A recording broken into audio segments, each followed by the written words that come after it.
En janvier 2024, j'ai commencé à écrire un roman. J'ai eu une super idée et j'ai écrit pendant plusieurs semaines sans m'arrêter. Et puis je me suis arrêté. Comme souvent, lorsqu'on s'attelle à un gros projet, la motivation et la discipline s'estompent.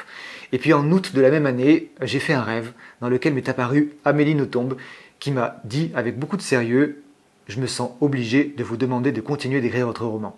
Je me suis réveillé, je lui ai écrit pour la remercier et puis j'ai continué à écrire mon roman tous les jours, à sa méthode, jusqu'à ce que je le termine en décembre 2024. Entre-temps, Amélie Nothomb m'a répondu et m'a dit en gros: très bien, suivez vos rêves.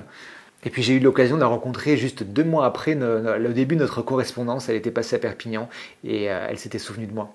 Je l'ai relu plusieurs fois, je l'ai corrigé moi-même, je l'ai fait relire et corriger par une correctrice. Je l'ai imprimé et je l'ai envoyé à plein de maisons d'édition.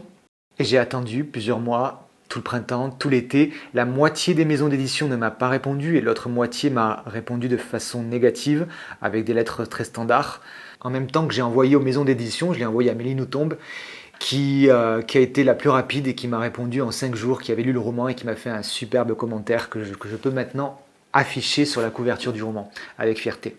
Je m'étais donné une date limite au 15 août à partir de laquelle j'auto-publierai mon roman. C'est ce que j'ai fait, je l'ai auto-publié comme je l'ai fait pour mes anciens ouvrages. Je suis toujours ouvert à une réédition de ce roman par une maison qui souhaiterait le reprendre. C'est l'histoire de Magali qui commence à recevoir des emails de son oncle récemment décédé. Des emails que cet oncle avait programmés avant sa mort et qui lui étaient destinés.